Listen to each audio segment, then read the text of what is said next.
Well, we're just coming off of the Global Leadership Summit, and GLS this year was a smashing success here in Rochester, and all three of us were involved in it in some way.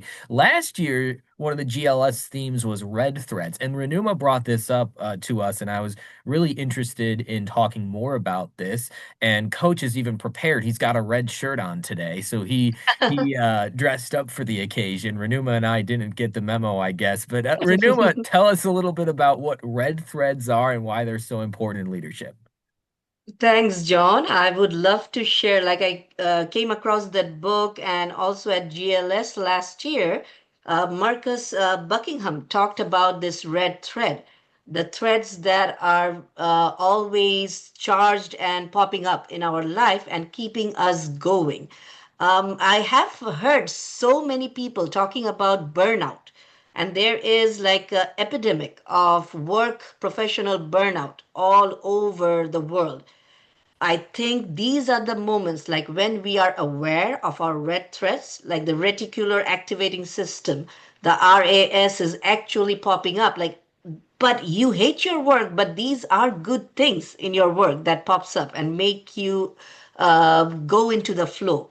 So I think those are our red threads that we look forward to, and that are those are the moment that gives us a chance to play our strength every day in whatever we are doing. So I was wondering if, Coach, you can share your red thread moment when you are speaking engagement in your professional space. Absolutely. So, from my professional space is now that I speak professionally, and it's been a great joy as I've really, I think, improved immensely as a speaker. But there are certainly speaking, getting on stage is such a small part of the speaking business. So the real red thread is getting. I just spoke recently to two school districts in Kansas, and it was really powerful. I got a chance to make an impact, met a lot of really neat people. A little sidelight to that is, traveling home, I got delayed and got home at 1 o'clock in the morning. So that's would not be a red thread for the speaking business, but that's part of the deal. But let me give you just a few ideas. And getting to that red thread, for me, it's getting on stage and trying to make an impact with one of my presentations. Well, first of all, is getting the opportunities to speak. And there's a lot of different ways, but a couple is like we do social media every day. I always do reach outs to potential clients as well as former clients to continue those relationships. And certainly getting out and speaking and having a system where you follow up with people and also getting opportunities because they like your speaking, then they can give you a referral. So it starts with getting some momentum by getting speaking engagements. Then you get the speaking engagement. Wow, I'm psyched, I'm ready, right? Now, the big part is your preparation. So, the first thing that I really encourage people in being prepared is you got to get to know the people that are hiring you.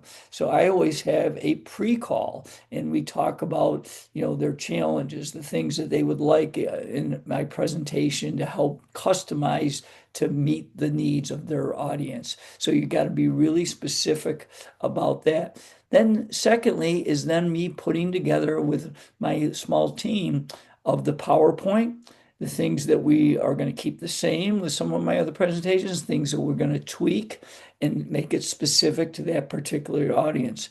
And then after that, it's the practice. So my practice is after we put the PowerPoint together, I put together my whole presentation on paper. I write out each slide, what I want to say, not verbatim. I do a lot of just bullet points. And then from there, after I lay out the whole speech, it's practice. And I practice it quite a bit and getting comfortable. I will practice in my office. I'll practice in front of a mirror and really get the concepts. And then the other thing I really always try to help speakers, because I've come into John's classes sometimes, and I've done it to Renuma when she was teaching, is how to be a more powerful presenter.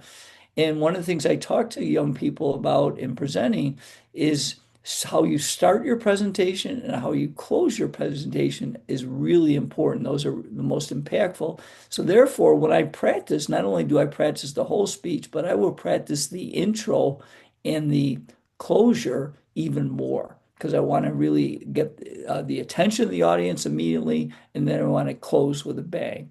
And then the last thing I'll say is then the follow-up. After I do my presentation, I always send out thank you packages. And then I also have a follow-up call and I have a little procedure where I find out and I get feedback, and what they thought of the presentation, how was it working with myself and my team, and then really trying to get into finding out exactly if they felt good about it. If they did, then hopefully they'll give me a testimonial and some referrals to help continue to grow my business. So those are some things that I do. With the main red thread is getting on a stage and making an impact with my message. John, how about you from the professional standpoint?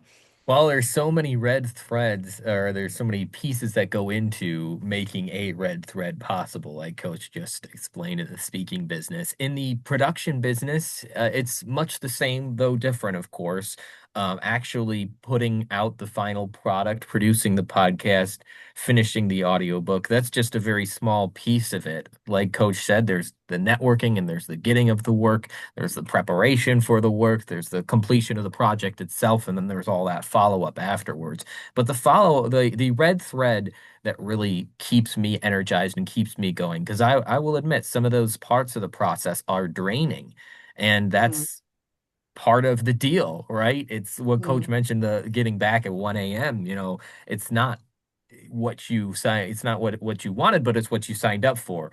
So you take the good with the bad. But I would say that the part that keeps me going, keeps me energized and motivated is the concept of making something sound good. That's always been a passion for me, whether it be somebody else's podcast that I'm producing by enhancing the audio, making it sound studio quality, even if they didn't record it in a studio, and then listening back to it and seeing how it sounds, and that sense of accomplishment that you've helped this person sound better and increase their reputation and improve their brand.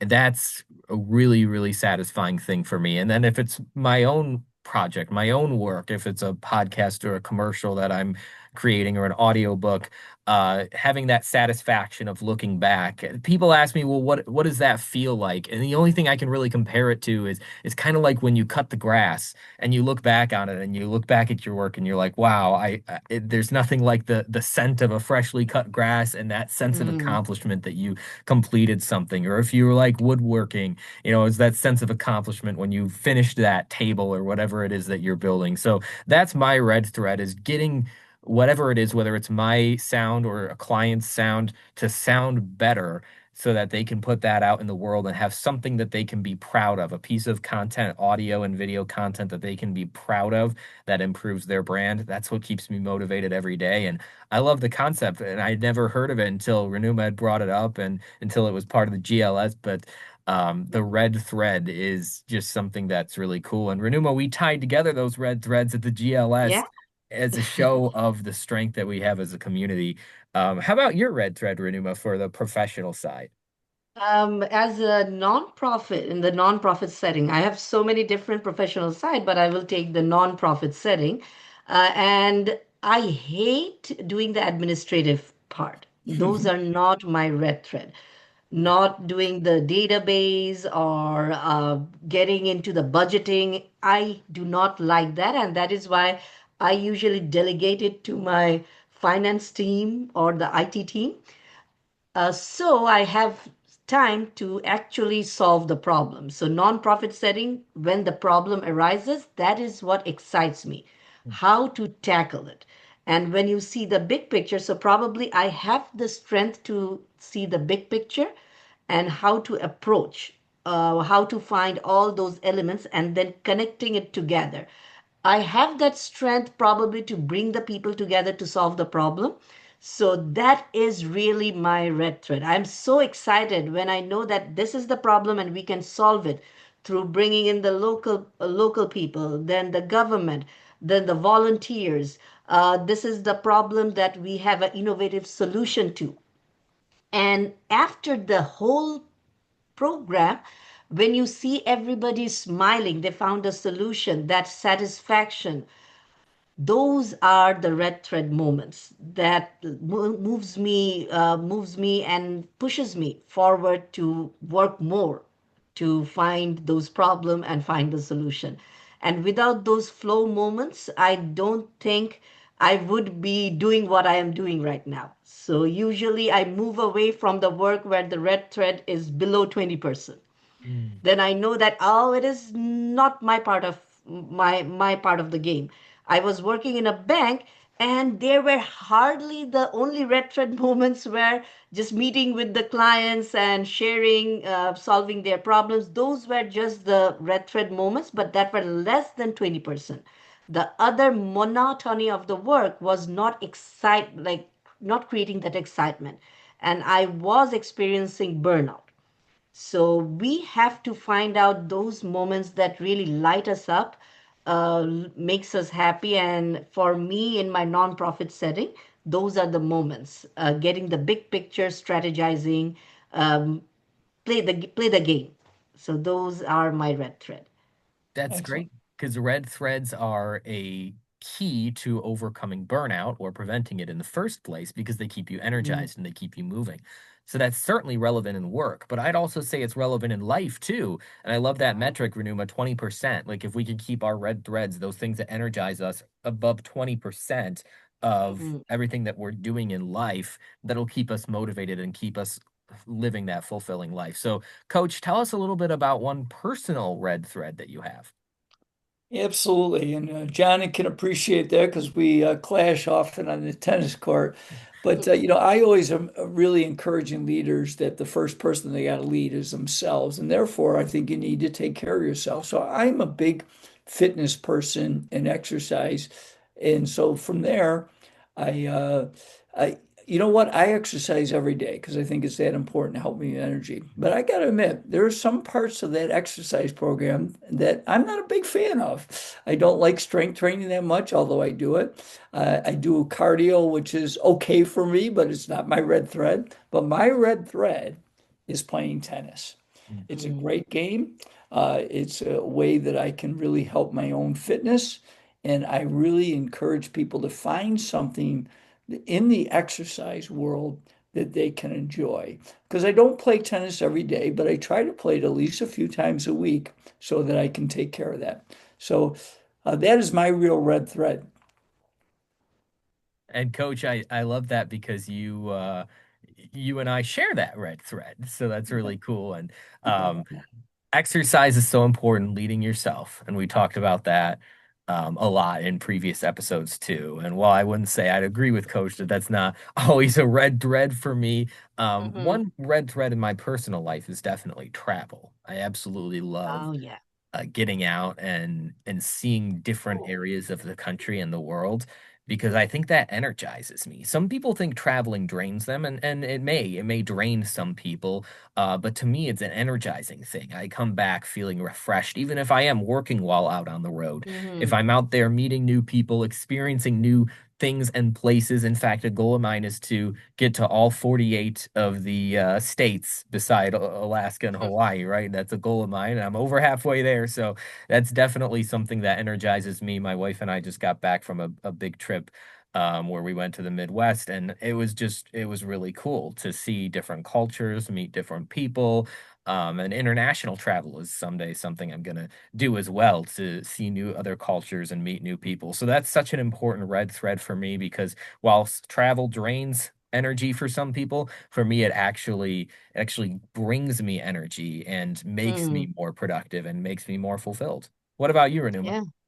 And piggybacking on you, John, I always find places and conferences so that I get to travel and also meet new people and learn something.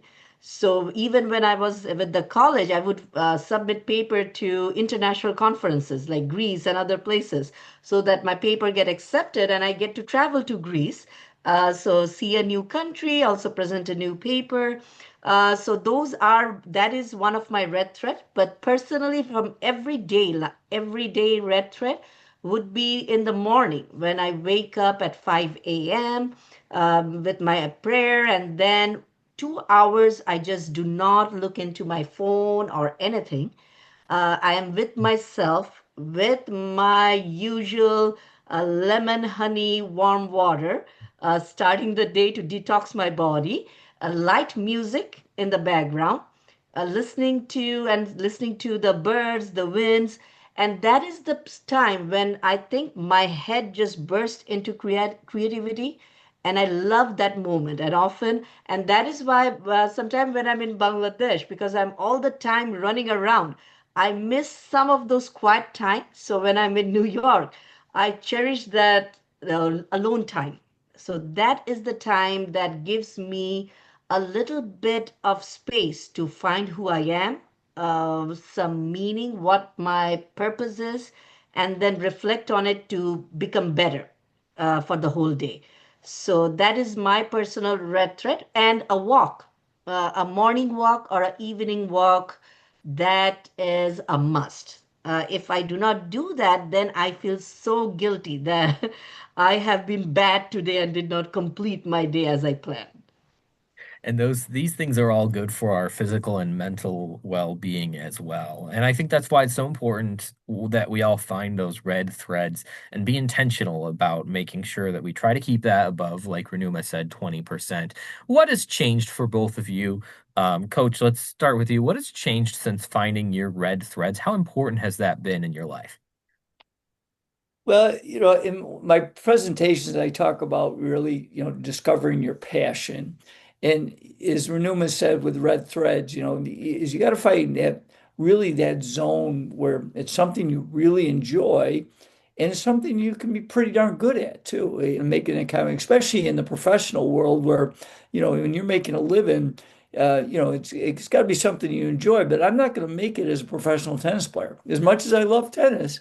So I have to realize that there's something I can do, and that is as a professional speaker, I can make an impact with my messages. So I've taken a lot of pride in creating that craft and developing it so that I can make an impact when I share my message to various groups across the country. So I think it's really important to get that red thread, that finding of something you really love to do and something that you can be very good, that you can make an impact on the world. And I think when you find that, as we all know, and we've talked about this, the red thread is never going to be 100%. Right. There are too many other factors that you have to go in with that. But the real thing is when you always come back and go, wow, that was really cool that I could impact people with a message. But then, Yeah. as I said, as something you sign up for, getting back because of flight delays at 1 o'clock in the morning Mhm. is not in my red thread department, but Yeah. is part of the deal. How Mhm. about you, Yeah, and Renoma? purpose and meaning. Your coach, you're so right. Purpose and meaning in our work, in our daily life. Those are the things that makes us more intentional and makes us not depressed. Now we can see that there is a high rate of mental health issues all across the world, not only in America, all over the world. And one of the reason is people are not focusing on some of the positive moments of your life. We are so much focusing on the negativity that we lost that sense of being. So I think this red thread moments, for me at least, it gives me that sense of purpose. Like every day, eating and sleeping and all those things we do, those are not red threads. Yes, sometimes when we go out to the restaurants or eat, suddenly I cook something amazing and you all appreciate it. And then, like, oh, that is my red thread moment. But everyday cooking and all those moments are not red thread, Mhm. and that we have to accept that every single things in our life won't be red thread moments.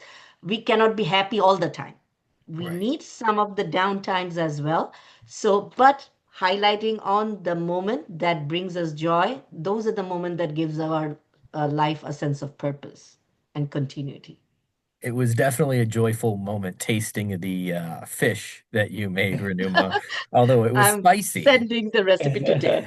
Thank you. It was spicy though, so we forget how our friends out in Bangladesh how much they like spice in their food, and we Mm, Coach and I experienced that firsthand, but it was delicious. Yeah. But Renuma makes a powerful point. If not for the times that aren't happy, what are the happy times? You have to have context in life, and if every time was happy, no time would really be happy. We wouldn't mm, appreciate how much joy that we have. So there are reasons for those downtimes, but finding those red threads and keeping that purpose alive is what will keep our lives feeling fulfilling and our work feeling fulfilling, which is so important to how productive and effective we are as professionals. So, Coach Renuma, always great talking with you. We're wrapping up August here on the Limitless Leadership Lounge, but we'll be back next week with another guest and another tri generational conversation for emerging leaders.